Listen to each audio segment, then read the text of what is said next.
Do you ever feel like everyone is having more sex than you? I think people are liars. Shocking. Ooh, Phoebe thinks someone's lying.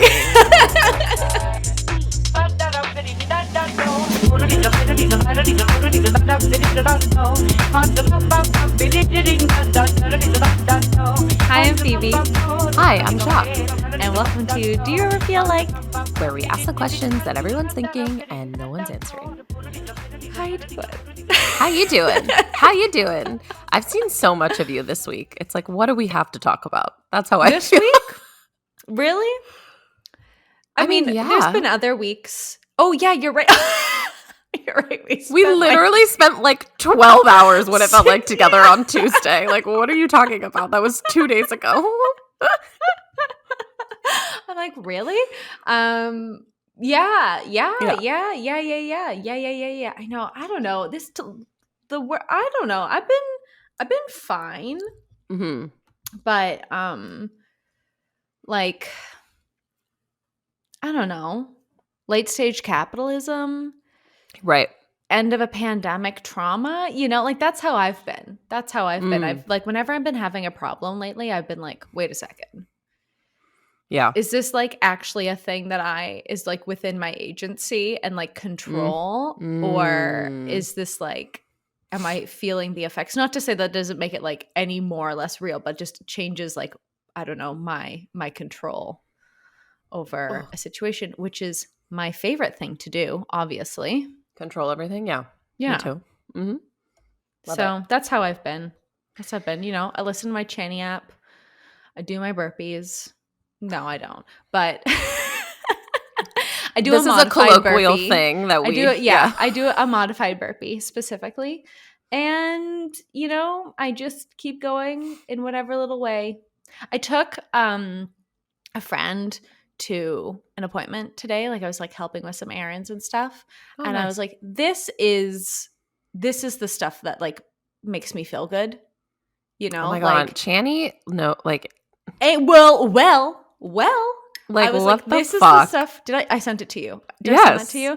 That's the stuff that makes me feel good. And then, I like looked at my Channy app today and it was like, RSVP early, like show up to your, like help out. And I think that is like when I feel at a real loss of like what is going on with planet Earth. Like instead of, I don't know, sticking my head in a hole like an ostrich, I'm like, okay, what can I do? So. Yeah. Yeah. All right. I don't know. That's nice. I'm fine. Yeah, listeners, I'm like, I think I'm getting sick. So I don't know if you have any. Like, you don't sound like it. I know. I should send you this week my friend, Dr. Emily Bennett. Great Instagram follow. But her email this week, her newsletter this week had like a cold 101, like how to take care of yourself with a cold kind of thing. I will forward it to you. Yes, please. She's great. I fucking love her. I think it's like, whatever. We don't have to go into this. It's all the things. So I think I'm just feeling like my body's feeling a little overwhelmed. Yeah. So I'm fine, I guess, too. I don't know. Yeah, I'm fine. Channy is like, I know. I know. Like, I know. Yeah. I know.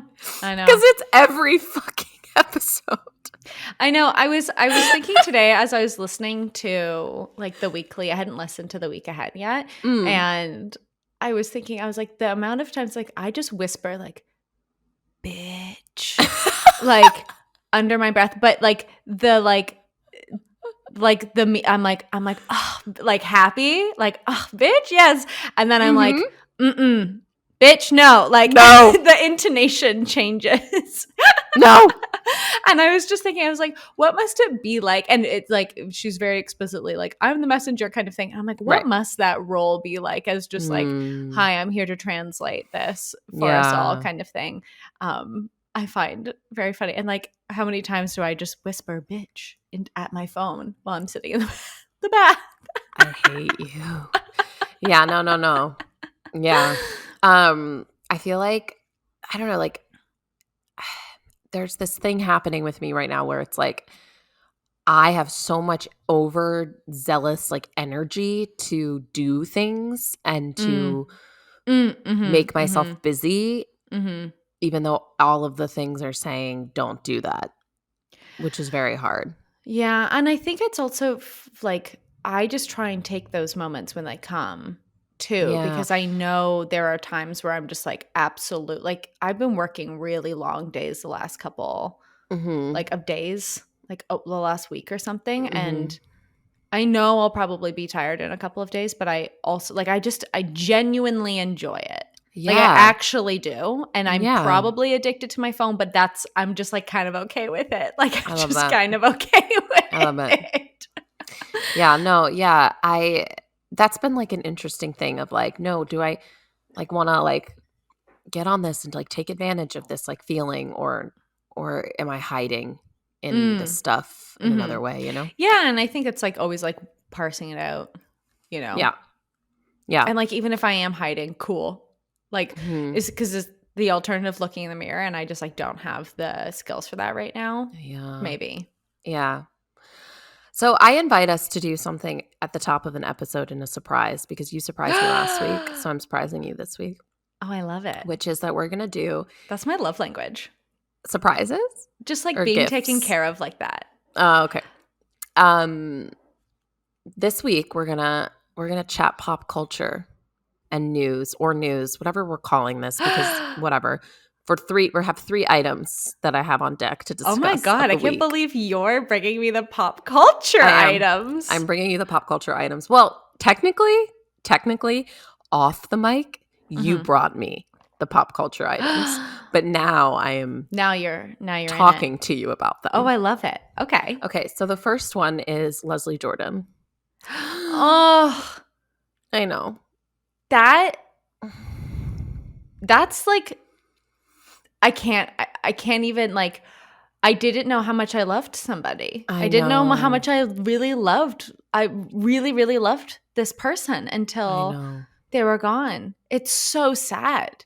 Yeah. I think nothing makes you feel more like uh, I don't know, like 3D human than just random life shit. Just like Yeah. lightning strikes you down. Yeah. That is so sad to me. Hmm. Leslie, did you listen to Leslie's podcast? I didn't know Leslie had a podcast. I'm No, pretty I was sure. just a TikTok. I was an avid TikTok and social. I mean, I loved I loved Leslie. I loved Will and Grace. Obviously. Which is Yeah. like such a weird after school watch for a child, but I watched Will and Grace like It's so good. religious. Yeah. I don't know if this generation, this is like a very, I know many people say this, I don't know if this generation truly understands like the unhinged nature of like 3 p.m. Mm. television as like a latchkey millennial. Like, I feel like I'm like the Latchkey last, millennial. I am like the last like of my generation. Like, I just don't know if that like happened the same way, you Mm. know? Watching Mm. Peachtree TV at 3 Yeah. p.m. Yes, Leslie Jordan did have a podcast. Oh my And God. also, Oh, Leslie Jordan is a great podcast host or podcast guest. okay. Well, I'm going to go dive into those archives. I don't know how much you know about Leslie Jordan, but what a life I know that they're person from lived. Chattanooga, Tennessee, which is one of my favorite Yes. like cities. I've never been Yeah. there. I just like the name. That's all. From the South, had quite a life, Mm-hmm. battled all kinds of stuff. Oh, Yeah, go listen to podcasts of Leslie's life, or like, oh, okay. Leslie talking about their life, because it was, that's the thing, I think, too. It's like, I don't know, when these like larger, what seemingly larger than life people, Yeah. or like, I felt this way when Stephen Sondheim died. Mm. This Mm-hmm. sense of like, wow, Yeah. life will get you, even you. Yeah. Yeah. Like, Yeah. which is like, there's so much that goes into that, and it's like scary and putting people on a pedestal and blah blah blah blah. But like, I Yeah. just it's But like we've been doing that it's for as long as forever, humans have. Yeah. right? But it's a very human thing of like, oh no. I guess that's maybe it's almost like being a human is so embarrassing in kind of a way. There's this quote. I can't think. Wow, this is my brain. It's who is it? It's like death is embarrassing. Because it's like it's something. It's like the most human, boring, like basic. It's like we all get born and we all die, and it's always like not great. Yeah. That kind of stuff. Ugh, so sad. So it's fucking sad. Really sad. What an example of a person too is what I've been thinking about as well. Yes. Ooh, that's just a good. Like, yeah. Was like doing the like humanness right. You know what I mean? Like was just like not even right, but like the way that I would like to live. Like be a human. I'm really interested right now in like. I had this like thought come across my brain the other day of I don't want to go viral. And that is not like an interesting story to me as like somebody who like writes or interviews people. And the virality isn't interesting to me. The like staying power or not even consistency, like, you know, sticking to something is what's interesting to me. And like I was watching like a very recent, it was like an Instagram or a TikTok or something, like one of his last TikToks were like, at the age of 67, I just bought my first condo. Like a career that was long and again, consistency is not the right word, but just showing up to something even when it isn't the like, you know, 6-figure paycheck in one go.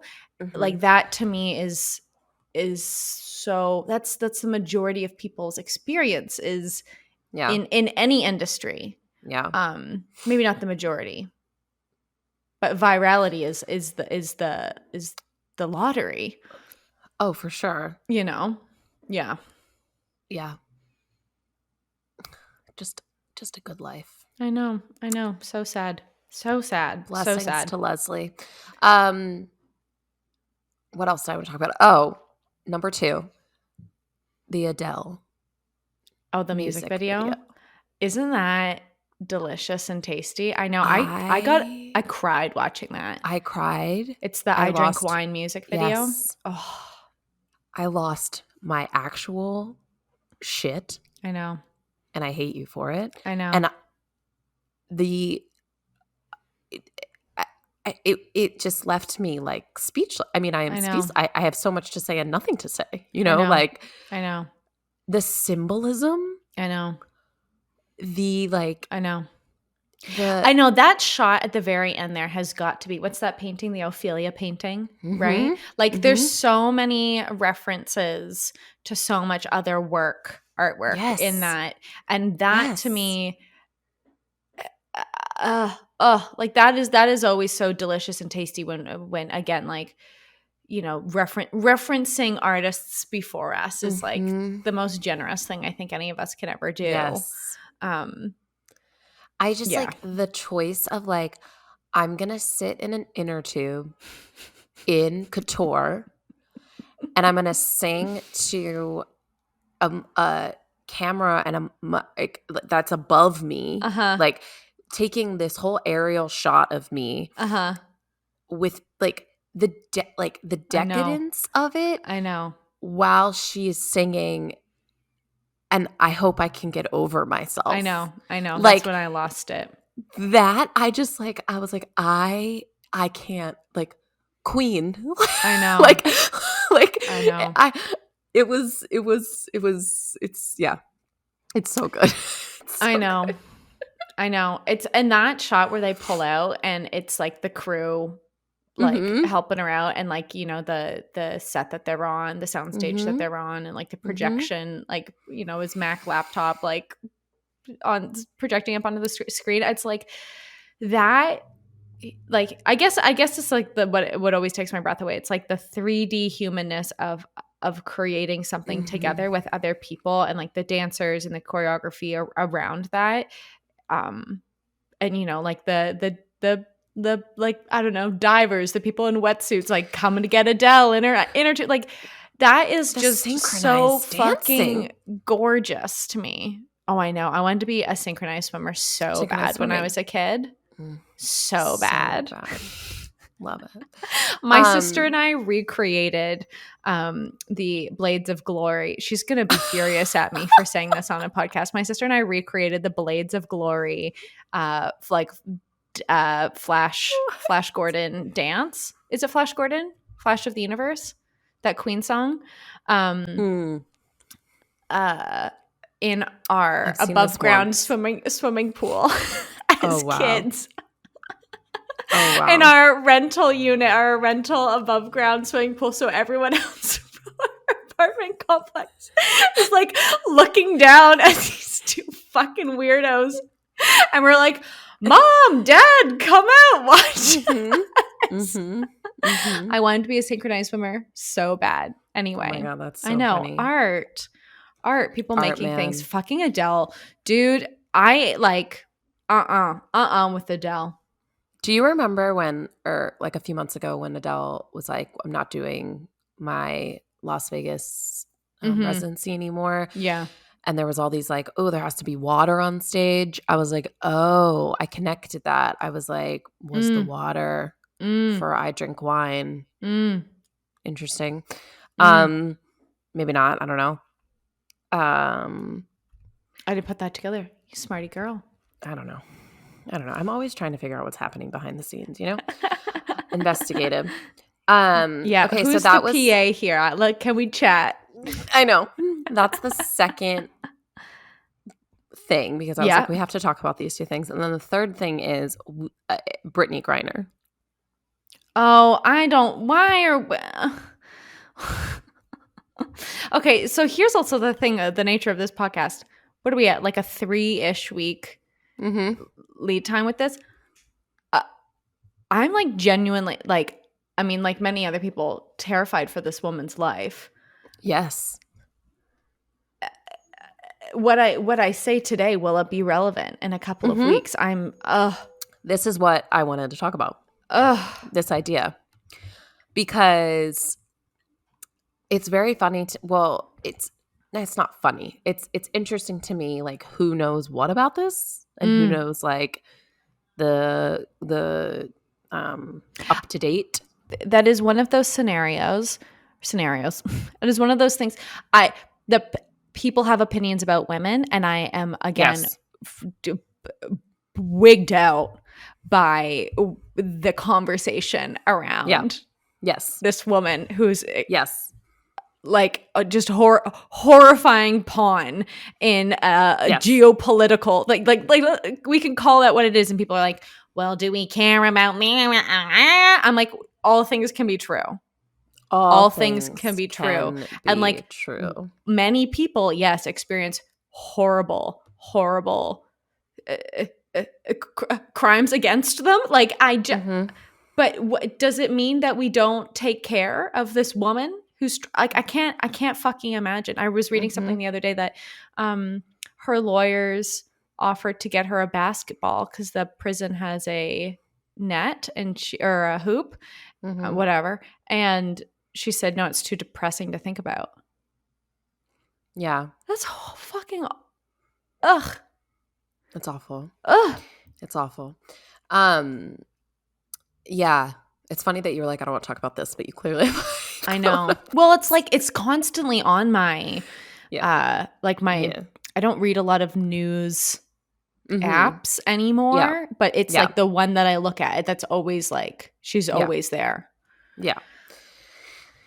Yeah, I think like it's not surprising. So like the most like updated thing as of I think like 2 days ago was that the Moscow court rejected her appeal, and they said that they're like not even going to even think about any kind of negotiation or anything until after the election. And now we're saying that they won't even be open to negotiations of a prisoner exchange or looking at any more appeals or anything like that till after the November 8th election, because they don't want to like they don't want to give Biden the win, essentially.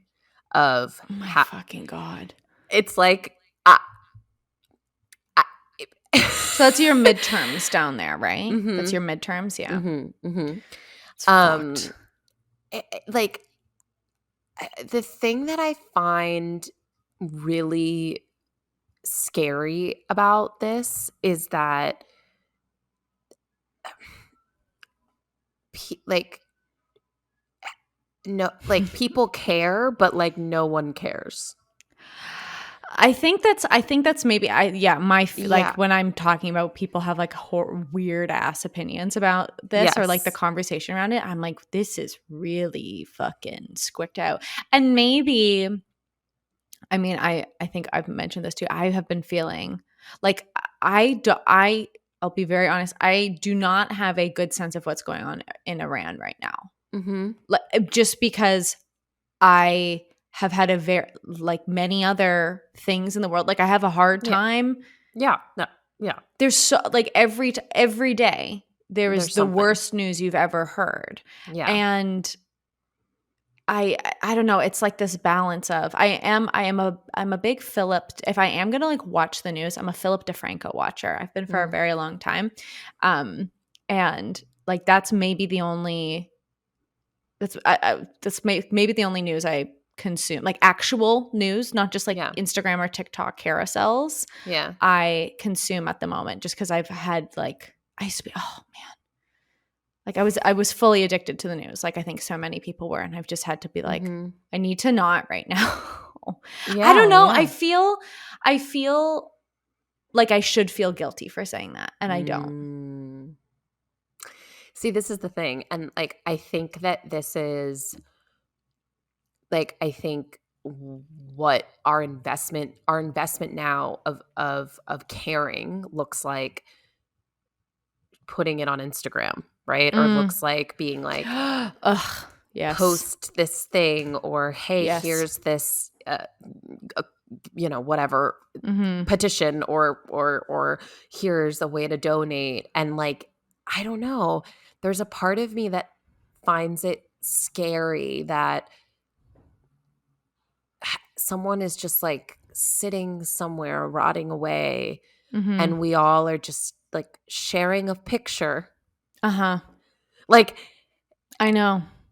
I just like, or people being killed, and we're like, we need action now, and it's like it is that it's so much more complicated, and like but at the same time I don't blame anybody. Like I don't blame anybody, and that's what I don't know. But I think it's one of those things, it's just so much more complicated than anyone's actually ever willing to admit that it's so much more complicated. But I think it's like, I think it's interesting when people start to become like the symbolism of our own like goodness.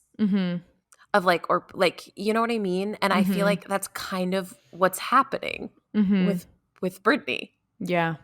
Like, it's becoming like I care about the world because I care about this person, you know, liberalized blah, blah, blah thing. Yeah. But I think very good examples, obviously, of like, like what we think is good enough, what is good enough, like how much we think we can help, can we help at all? Like getting stuck in this whole thing, you know? I don't know how much of that is warranted to be on the podcast, but I've been thinking about it lately. No, I love it. I see this a lot, and I think this is what we're talking about today. But I see this a lot with like women in heterosexual relationships. That, you know, the kind of like what's the word? Activism. I think people are calling it like slacktivism, like this like passive kind of slacktivism like situation. Kind of it kind of is like a responsibility that rests on like women's shoulders. Yeah. And then I see these women, and this is a completely different conversation. This is why I think it's kind of related today. Like this like slacktivism Instagram posting of like a topic lies with the women, and then men just kind of have this back seat of like Well, I don't really necessarily believe in that, but I'll just let her do whatever she needs to do to like feel okay kind of thing. Mm-hmm. And this is like, we can tease this out more, maybe not, but I don't know. There's something in that where it's like certain people feel certain responsibilities and certain people feel like it's not. Yeah. Certain people. Cis men. Yeah. For sure. My forever target. Forever and ever and ever. Yeah, no, for sure. Yeah, yes, exactly. What a fun pop culture roundup. Wow. Leslie Jordan died. Adele. It's terrible. Adele's it's terrible. too much. Too much for us all. Well, and like, but like we have Adele, you know? I think that's always kind of my takeaway from like this thinking. I'm like, wow, everything's so bad about it. I'm like, but Adele's sitting in an inner tube, and like that's quite amazing. So, oh, I guess we have that. Yes, and wine. So, yeah. Best shot of the whole thing was when like she drinks the wine and then tosses it in the water. I know, so good. It's so good. It's actually funny. I totally forgot. I had a dream that I was in an inner tube last night. That's very weird. That's very weird. Oh, funny. Yeah. Anyway. All right. Adele. Just an experiment, talking about things in the world. Who knows? Okay. So today, my question today is, do you ever feel like everyone is having more sex than you? I think people are liars. Shocking. Ooh, Phoebe thinks someone's lying. You think people are lying about how much sex they have? Yes. Yeah, I think people are lying about how much sex they have. I mean, somebody's lying, right? Because like and I don't have these numbers in front of me, but like I think statistically people report having more sex than they actually do. And so it's like one of these things, like, and then like people report having so much, a certain amount of sex, but then like anecdotally, that's not what I'm hearing. Like, and when I'm out to brunch, you know, when I'm driving around, when I'm going on a hike with the girls. So I'm like, who's lying here? Oh yeah, this is fascinating. Lying here? Yes, for sure. Lies all around, but also some very interesting things that I have brought to this topic today. So I think here's the reason why I'm very fascinated by this question. This question that we have literally been asking apparently for quite a long time. There's a thing called the General Social Survey that's conducted at the University of Chicago. The one that came out in 2016 was controversial about what it said about millennials specifically having sex. But that study has been happening forever.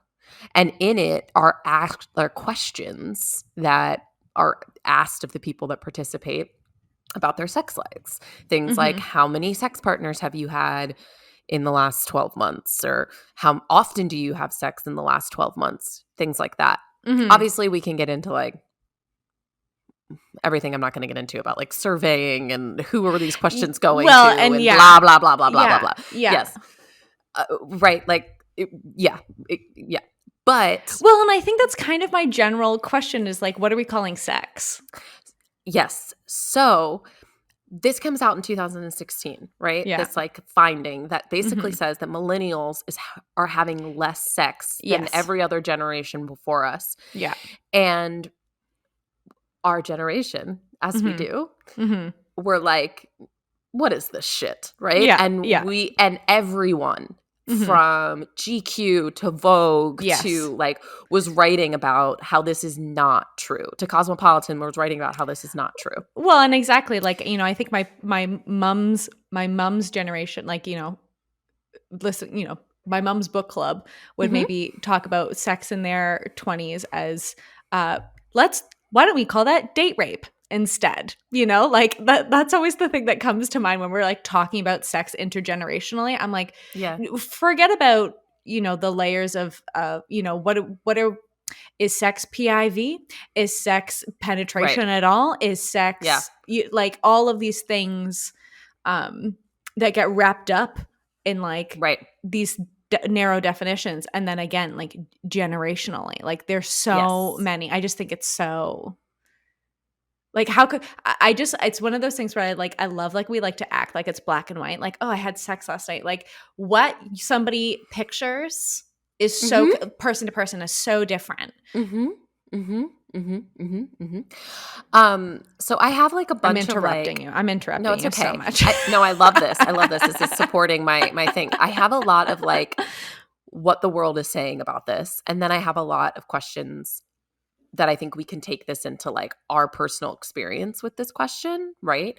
So what the world is saying about this is that, well, first of all, I think we can say like this question feels very like the first thing that feels obvious to me is to be like, who the fuck cares, right? Yeah. Like it feels very kind of I don't know, like simplistic, right? And it feels very like okay, like obvious to just say like, well, don't compare yourself to other people. Who cares? Are you happy with how much sex you're having? That's all that matters, right? Like, which is what everyone says, right? Yeah. From Dan Savage to Esther Perel to Cosmo, like everyone says like all that matters is that you're happy with it. Yeah. But what I find fascinating is that if that is the conclusion of all of the Google searches of every thing of every like way that you can ask this question, then why the hell when I put this question in the internet is there so much to be found there? When the constant conclusion is who the fuck cares as long as you're happy with it. Please go ahead. Well, it's like it's one of okay, if we're gonna like tease it out, you know, so often these questions are morality based, right? Right. So and it's twofold, right? Because if you have a lot of sex, maybe you're valuable, but you have to be a very specific type of person in a very narrow situation and have very specific kind of sex for that to be a good thing, right? And then all other times it's bad. Yes. All other times it's bad. And what I think is so funny, and I think about this a lot, is like, you know, I've been having sex with the same person for a long time. And I think because of that, like I was saying this to a friend who's like also in another like long-term relationship. I don't have bad sex anymore because I have the communication skills with like one person for like that for like that just to simply not happen. And so we were just talking about like having good sex versus bad sex and like what am I interested in, like what is I guess just like the word interesting just stands out in my head because I don't boring sex sounds ass awful, like let alone horrible. like pain, all the other things that get wrapped up in quote unquote bad sex. And so I was saying to her, I was like, I actually don't know if I were to go out and date somebody if I could have bad sex, because I think I would just be like, stop. No, I'm just simply not doing this. Something that I have learned is that millennials, more so than any other generation, are more willing and wanting to stop and turn down bad sex as it's happening. Yeah, like I have really no problem with that. Yeah. I have no moral, not even moral, just like anything. I'm in anything of my life. Well, that's the thing is like we're taking away we are actually taking away the moralization. We and Gen Zers, who are really just better at everything than we are taking the moralization out of it, which I think is so interesting. When I was thinking about this subject, of course, obviously, like I have my own thoughts about this, and I remember being in a long-term relationship in your 20s, in college, is a particular kind of hell. It's insane person behavior is what it is. It's insane person behavior. And I remember feeling incredibly isolated and incredibly lonely in these conversations because I was having them with a specific type with a group that all look the same and all is having the same kind of sex, A, and B, everyone had a lot of opinions about how I should be having sex in a long-term relationship. Oh, well, and then, but should you even be? are you really sure that that is the person you want to be having sex with forever? Forever? I'm like, I don't know if that's forever. I just know what happened last night. Exactly. Like, yes, that question is so annoying. Yes. Oh, I love that. Yes. But black and white. It's so ridiculous. But everyone seemed to have a lot of opinions about what was healthy in my long-term relationship around my sex life. Oh, but I didn't really have any opinions. Quantity? Or yes. yeah. But I didn't really have any opinions about how often they were having sex. It's like this extreme, it's like there's this thing that happens in like the long-term relationship partnership around this conversation. Yeah. And it's been studied, it's been analyzed that, first of all, there's obviously certain groups of our culture that worry about how much sex they're having more than others, clearly. I mean, we could be obvious about that, but I think that like this question is usually linked to people who are partnered for long time, right? Yes. Like this idea of worrying or even asking the question, it's usually something that is investigated in long-term partnership or relationship. Yeah. But it wasn't until very recently that I have discovered that that is changing. That's actually not true. That people, single, partnered with multiple people, like whatever the hell it is, right? Like are actually more concerned for the first time ever with not frequency. Not necessarily with just the health of their sex life, period. Whether they are, you know what I'm saying? Like we're analyzing this as a culture and we're looking at it and we're asking the question of, am I having sex enough, or am I having quality sex, or am I having like any of these conversations? Yeah. It's like not just about marriage now or about partnership. It's also single women, right? It's also like it's you know, the gay community. It's literally everyone was going around going like, let's ask these questions. Let's analyze this, you know? Yeah. Interesting. And also in a different way, like I was saying, like before it was all about enoughness, right? Quantity versus quality. And now we're having way more conversations about quality, right? Oh yeah. Yeah. Like what was interesting about this, that this reaction to this 2016 survey was that everybody just went off and did their own like investigation, because millennials didn't want to believe that this was true and knew in their hearts that it wasn't true. So everybody went off and did their own things, and what people found was that the quantity is going down. People are having less sex, but quality is more consistent than ever. People are having consistently, you know, good sex, which seems to matter more than the quantity. I don't know if you have this number in front of you, but I'm so curious as to what they're comparing, the like what in this set of numbers was more sex. Oh, yeah. Like what was considered sex? Or not sex, but like what was considered maybe like average. Like if Gen Z is, or if millennials and Gen Z are less, like what is the larger number that quote unquote people like we're comparing it to previously? Yeah, I don't have that number. Like I'm so curious. Yeah, I'm so curious to what that is, because again, it's like, I mean, I'm always so shocked when I hear anywhere, just like anecdotally in a cavalier way, like I'm having brunch with somebody or listening to a podcast or something like that, and someone's like, oh yeah, when I have sex every single day, I'm like, oh my God, how do your dishes get done? Like, who has the time? So one of the most, like, I think, so that's the thing I'm curious about, is like, what is this, like, where's this time that we're supposed to be filling with sex? And then let alone, because like good sex is not a 20-minute operate. Well, I don't know. No. For me, it's not. It might not be a 20-minute operation. Exactly. So what I find fascinating about that is there's this like, nobody knows where it came from, as far as I can tell. Nobody knows what it's really substantiated by, but there's this like thing that everyone judges. There's a number that everyone judges their long-term relationship sexual habits around. Yes. Which is 2 to 3 times a week.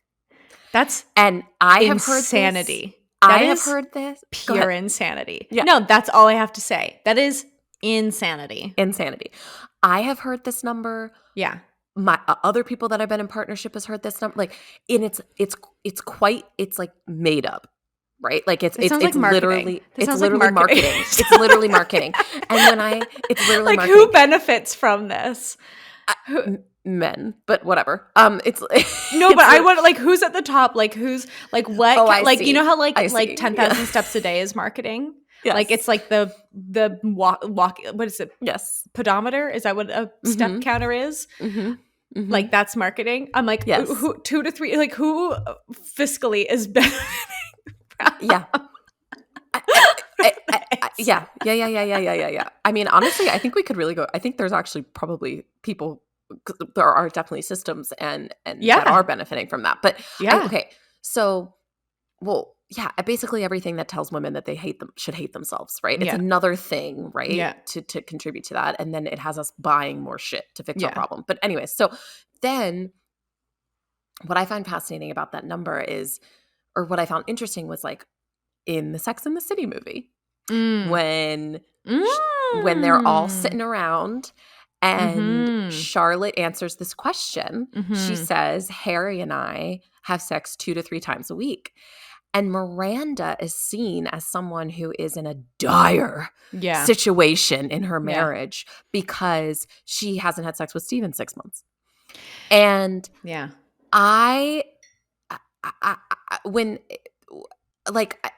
we can look at sex and like this is a cultural show. This is a show people are like, right? This is like a single woman show. Well, it's supposed to be boiled down average experience, right? Right. Like for the majority of like middle-aged, but women watching this. Right? It's supposed to be like the general experience of what this is. Exactly. And I have been in conversation and I have had many a chat with women who hear what my truth is in my relationship and are shocked by it and are like have their, not even women, I should erase people, quite like people that I've had conversation with about this that are like very clearly have an idea of how much sex partnered people should be having. You know what I mean? Or like what is right, you know, like, and that in itself is an interesting thing, I think, like into this conversation of like, why are we so obsessed with partnered people's sex lives and versus like the single woman on Tinder, you know what I mean? Like, that's interesting. What I think is really hopeful, right? Like what is really great about these conversations that we're having now is most millennials, 92%, based on one of the studies I found, think that quality is far more important than quantity. Go ahead. Well, it's making me think of this study that I know people reference a lot. I'm just pulling it up here. Orgasm frequency. Straight heterosexual women have the lowest, report the lowest, what's the word that, like, you know, gratification. Let me pull it. Heterosexual men are most, and this is from, we'll put it in the show notes. It's from some publication. Heterosexual men are most likely to say they usually always orgasm when sexually intimate 95% of the time, followed by gay men 89% of the time, bisexual men 88%, lesbian women 86%, bisexual women 66%, and heterosexual women 65%. That to me, orgasm divide, that's what people talk about. That to me is a very interesting, like that is the more interesting, you know, if we're going to like look at a set of numbers or something like that. Is the more interesting. That's what we should be giving a shit about. Exactly. Conversation and divide. And like, and that's like kind of what I was saying to, like, you know, talking with my friend, like, I don't think I could have bad sex with as a partnered person in like, you know, in a consensual way. Because because of being, I mean, not just being partnered for so long, being with somebody who's like willing to have a conversation about things, or like, you know, feeling safe, all the things that actually go in to being in partnership with somebody of any kind, even if it's for 45 minutes. Like that is I don't know, like that divide is so much more interesting to me, and I'm so much more curious about, because it's so that is a marker of where we are socially and not frequency.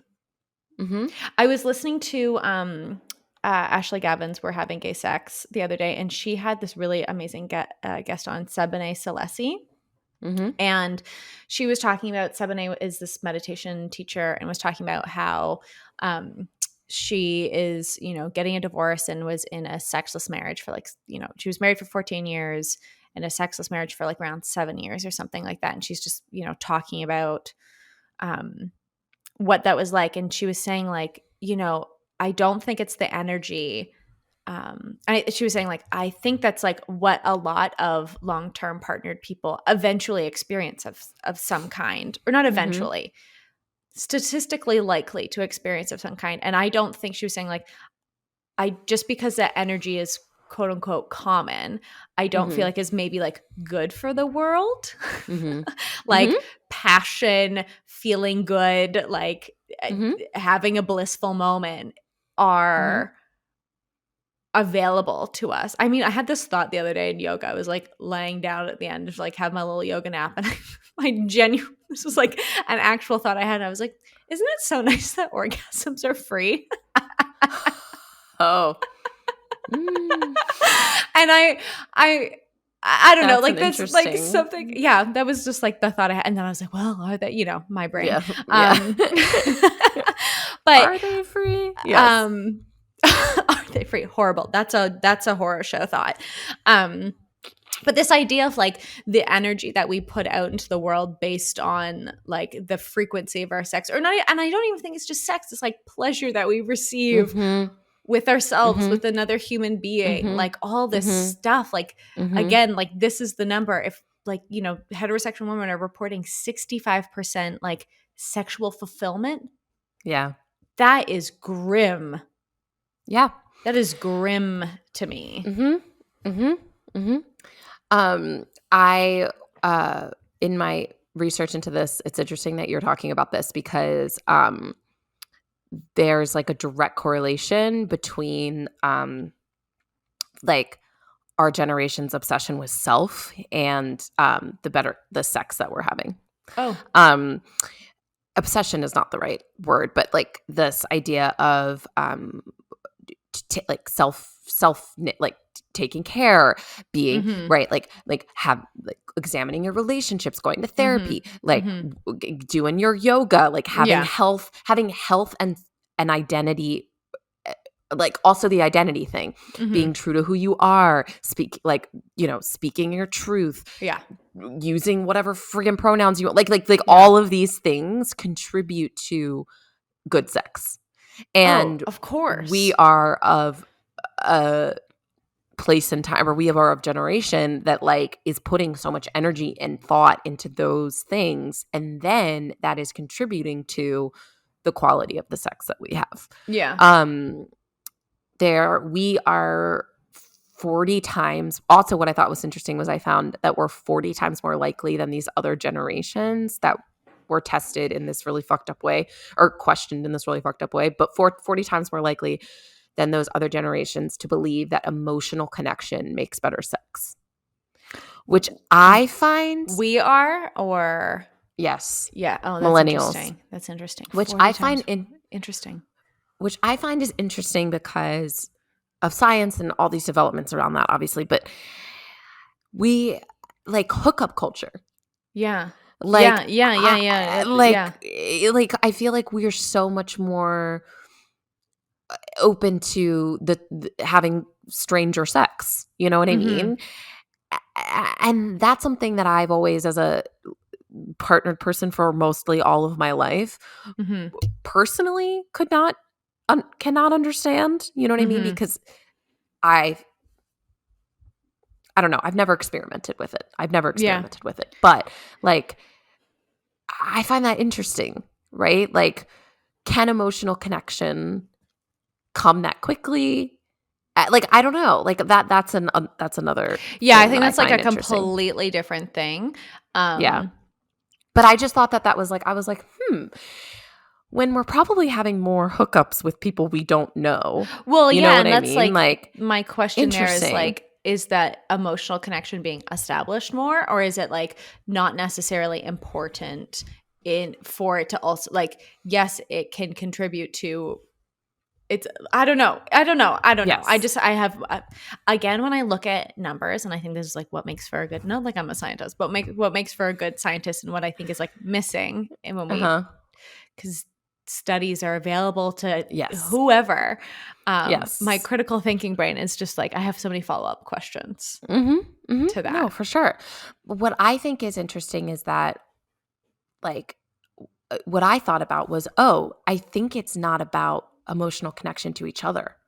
I think it's emotional connection to ourselves. I think it's even knowing what emotional connection is. I think it's like knowing, like I think we live in a world now where that's being examined all the time, of like quality of relationship, how to be a better human and communicate, how to like, so like maybe that emotional connection is happening in that 20-minute hookup in the bathroom of the bar. You know what I'm saying? Yeah. Because we are more in tuned to that as people. I love you. That is brilliant genius behavior.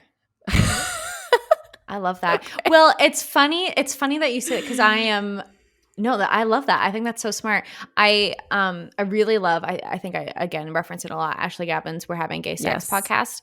And it's kind of this joke. It's kind of this joke in, queer culture. Is culture the right word? I don't know. When I'm sitting at the bar with my friends, we can call that culture.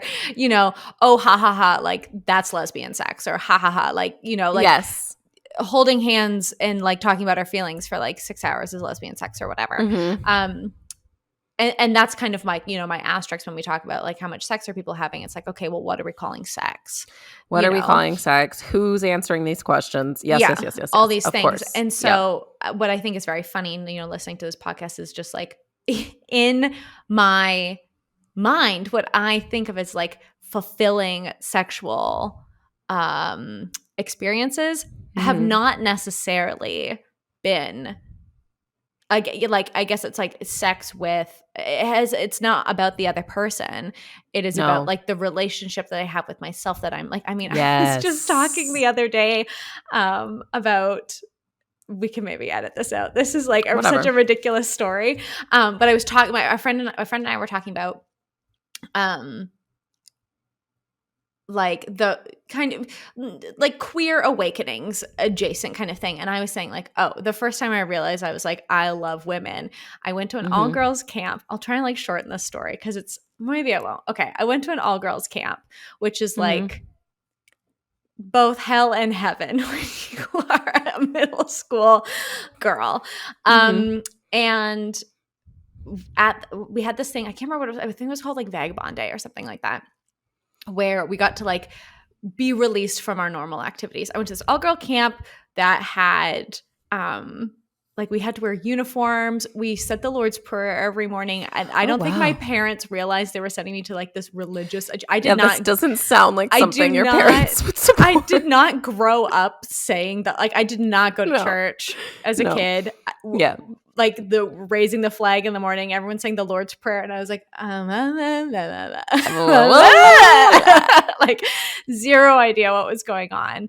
So I felt very, very out of place at this camp in many ways, and that has, I'm sure, many a young woman does in any kind of situation. But I felt very out of place. Anyway, I was out paddling on my kayak one day, and it was Vagabond Day, and so everyone was like running around doing activities that they wouldn't do necessarily. And usually this would happen like at the end of like your 2 weeks or a month, however long you were staying there.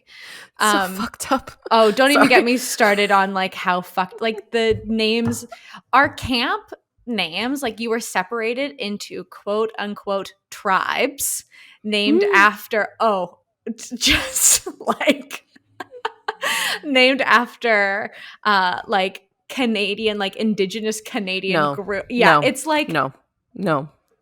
This place This had also sounds zero like something chill. your parents would not support. This house, zero chill. I really don't understand how I was sent there. Like, I think a friend of a friend told them it was like a good idea, and they're like, "Sure, send her up there." Anyway, great. We don't have to deal with Phoebe for a few weeks. Yeah.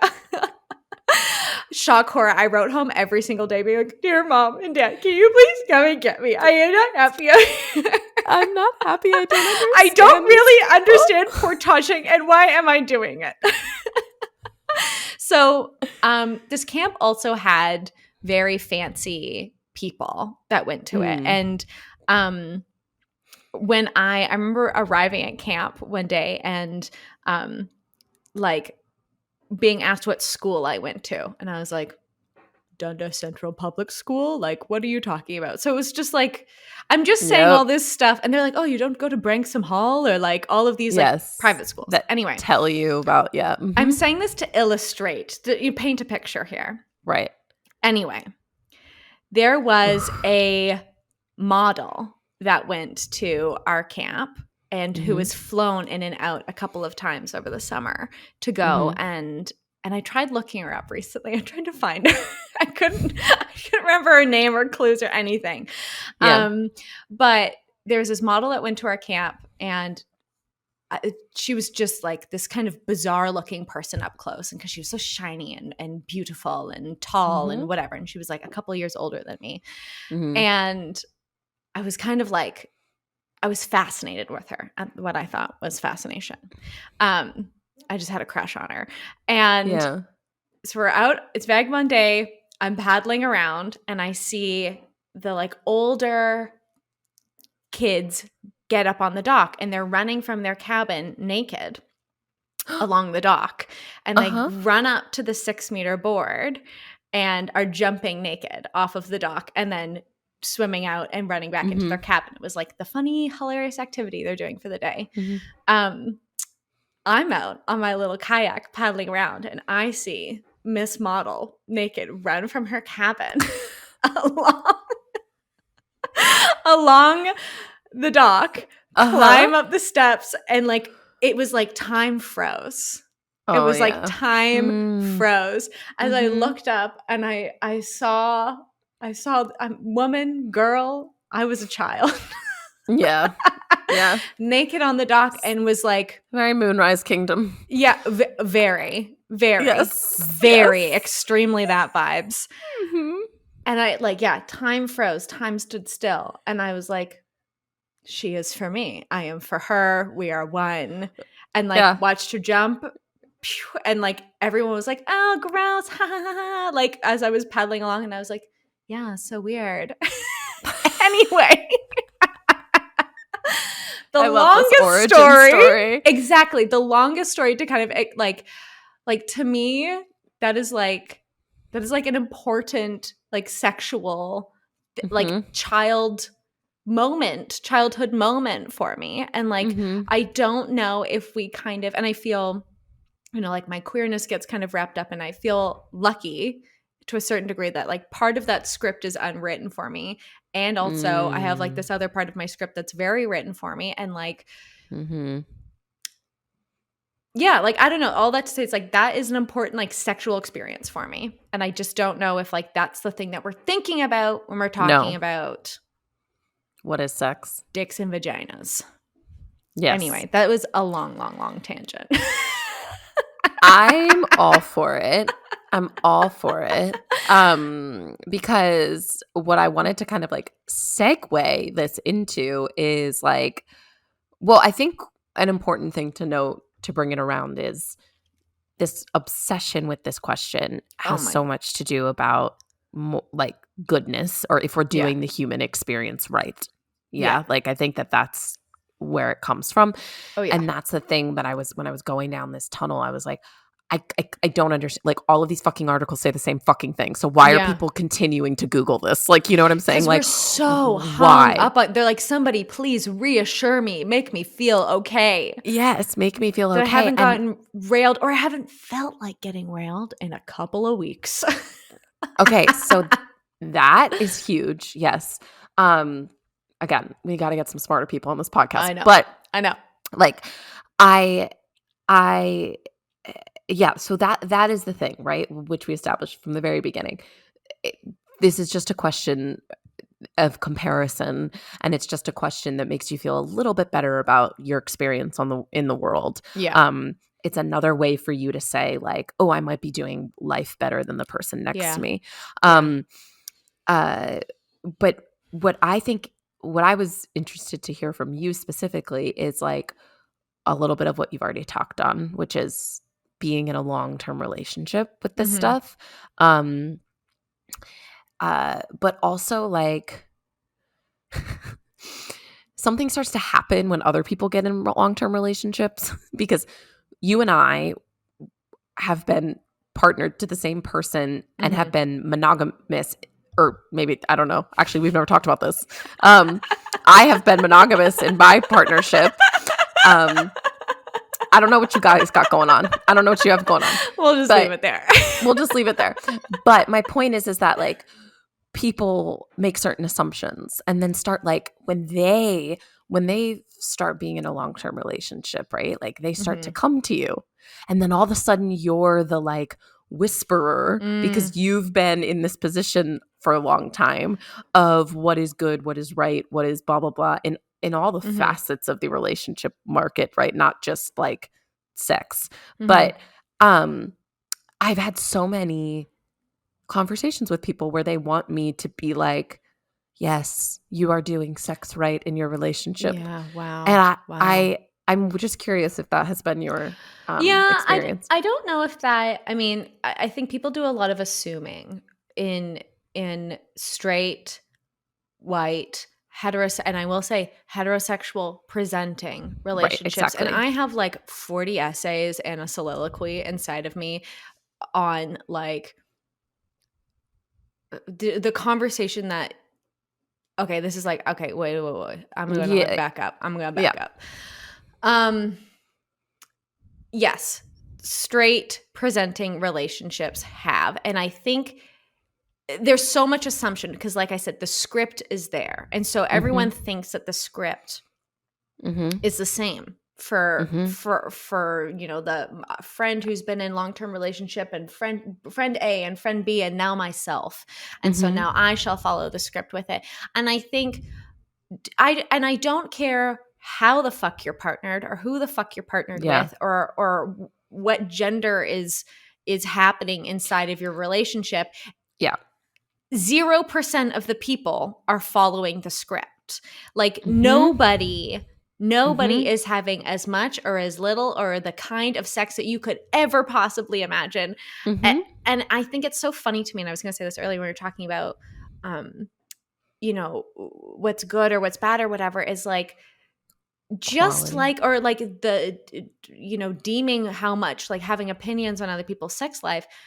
We frequently say, don't have, you know, you can't have opinions on people's relationships in so many other areas of their life. That's their business. Leave them alone.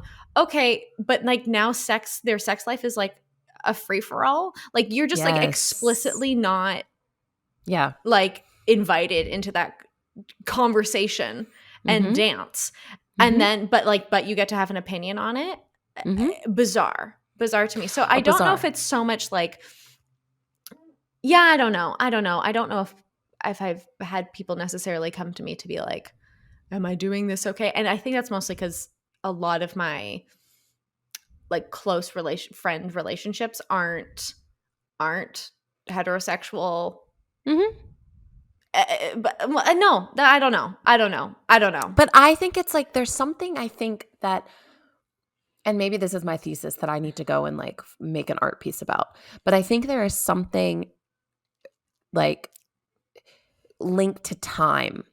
Like I think there's something that people believe you have, like you've been doing it for a long time with this, like, so you must have with anything, right? Like, so you must have some kind of magical answer inside of you, whether it's from like you've been playing the piano longer than I have, or you've been in a committed relationship for longer than I have, having sex with having sex for a long time but over and over you again. just have like zero qualitative data about like what the fuck that person's sex life is like. And like you don't, and until, I mean, I think it's so funny. Like in having conversations about sex with my friends, and I always find it very interesting too. It's like, you know, there's some friendships where like sex is part of the conversation. And then there's other relationships where it's like I mean, I'll talk about anything to anybody. That's my personal problem. Yes.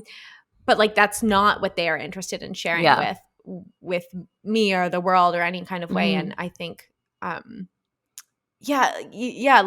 there was no doing it right or right. There isn't, but there is. But I feel like this is very much evident of like there is no doing it right, and yet there's this thing of like, oh, because you've been doing something for a long time, you know what right is. And I'm over here like, I have no idea what right is. I have no idea what the hell I'm doing. I have no idea. Yeah. You know what I mean? Like, who is to say just because I've been waking up next to the same person every single fucking day for 12 years that I have any kind of authority on this? Yeah. I don't. And also like, why do you like what comfort does that bring you if I did have it? Is it like to serve partnership? But is it like, then I can go and get married and I can have comfort about this too? Because then it like makes me feel good about like my patriarchal duty to like go and like whatever the hell, you know what I mean? Like, yes, that's what I'm fucking saying. Like, anyways, it's like, it is so funny. Yeah. There was a call on like the Lovecast like a while ago that I was listening to about this woman who was having a very hard time.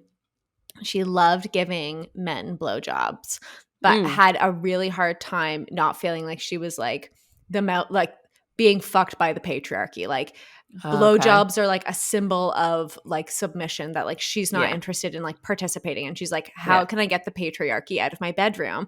And I think it's like what a question. And I think it's like well, I mean, the answer is agency and like you know, decision making and consent.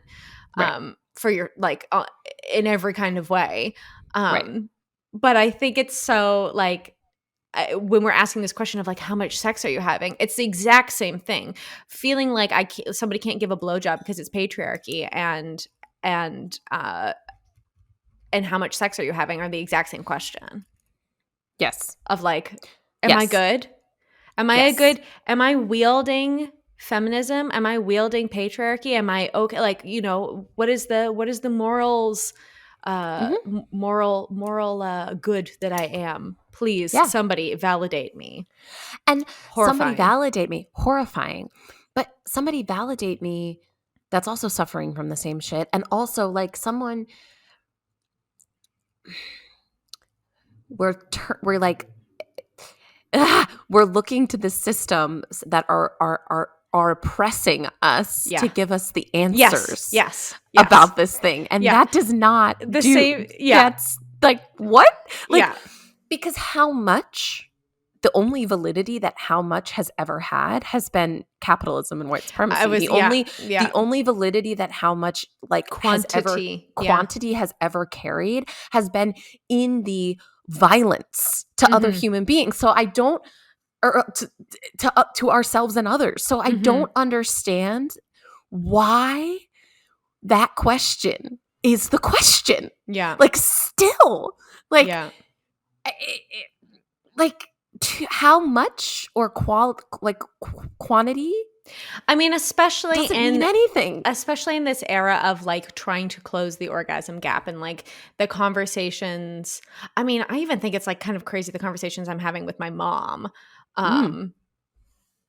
Like about sex. And I mean, I'm saying it's kind of crazy, and also like I want to, my aunt taught me how to find dick pics on like early days of Instagram. Ooh, love it. So like that's the relationship my family has with talking about sex at the dinner table. Like I find, because it's not like the how to of these things. It's like this more nuanced conversation of like or like, you know, like look at this device that you can buy, or like look at this subscription that you can have, like all these things that have entered the chat now that I think are great. I think are great. I keep losing my threads. I keep losing my thread. What I'm saying. When you were like, this is what I'm saying. Like, who is benefiting from the 2 to 3 times a week? Who is benefiting from the question of, is it enough? Like, everything that you just said, all of the industries that support what you just said, fucking Viagra companies are contributing to are being are getting something from the 2 to 3 times a week thing. You know what I mean? Like,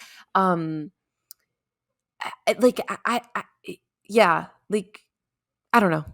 It's a mess. It is a mess. It is a mess. Well, I think your centralized question, we were talking about this before we started too. It's like, we were talking about this is like, I think to me, kind of like the topic of sex is kind of like bread in that there are many different kinds of bread. There are hot dogs. Yes. There is sourdough. There are buns. Is it sweet or savory? Like, what are we doing with the bread? Yes. And so to kind of talk about, sex and act like it's this narrow target is just simply not true. But to kind of bring it back to like what is our initial question? Do you ever feel like everyone's having more sex than you are? No, I don't, because I think I think people are lying, and I think we're all lying to ourselves. I don't worry about it. Like, I don't worry about it. Very fine about. I was literally just having this conversation laying in bed the other night. Simon had asked me. He was like, "What is your like sexual gratification in our relationship?" And I was like, 10 out of 10.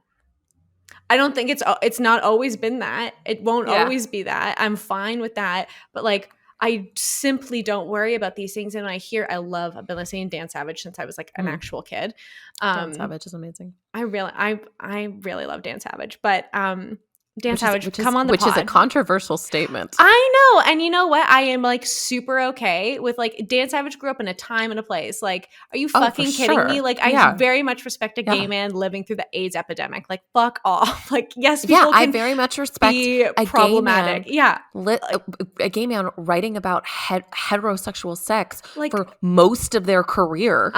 Because, sorry, keep going. We can anyway. No, I love Dan Savage, and I can appreciate people also being not people are great at the same time. And I don't know. Whatever. You were saying. I was saying about Dan Savage. I was listening to Dan Savage for a long time. When people call into the Lovecast and they're like, am I having it like this again? That's this the moral question. Panic of like, am I having enough sex, or like, should I feel okay, but like, what if when it changes? And I think it's so funny, and I even get caught up in that. I'm like, well, like, should I be fucking somebody else? Should I like be slinging myself from the ceiling? Like, should I like come when Simon gets home? Like, should I be covering myself in butter or something like that? Like all these questions of like, am I a good person? And the sex that I have, and then I go like, oh wait, no, actually, like I feel great. No, I don't care. I feel great about a lot of my life, and my like sex that I'm having is a part of that. And I'm like, okay, I'm okay with it. And it's so funny when like this like confronted with this anxiety, or I'm like, whoa, are you okay? Like that's the question. Yeah, that's the question for sure. Anyway, wow. Yeah. All right.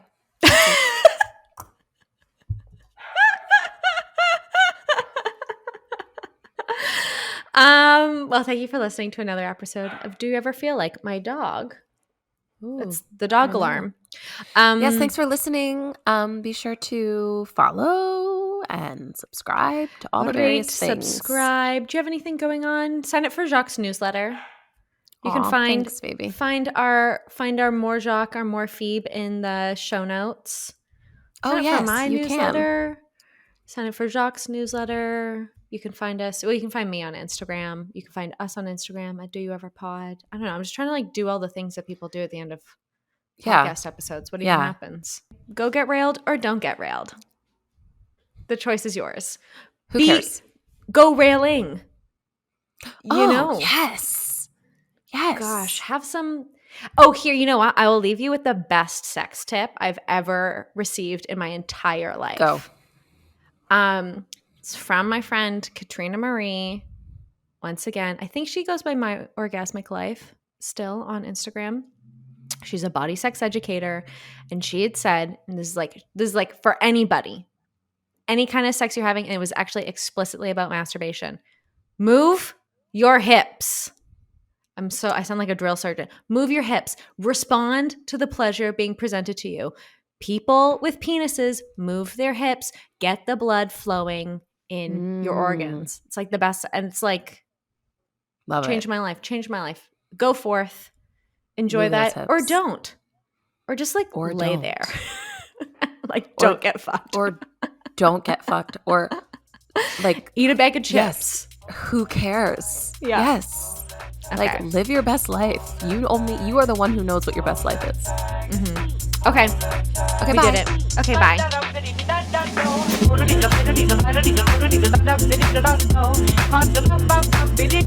Thank you for listening to Do You Ever Feel Like? Follow this chaos wherever you get your podcasts. Our artwork is by Simon Peng. Do You Ever Feel Like is produced by Jacqueline Wills and Phoebe Taylor. You can follow us on Instagram at doyoueverpod. You can write to us at doyoueverpod@gmail.com. Okay, bye. Bye.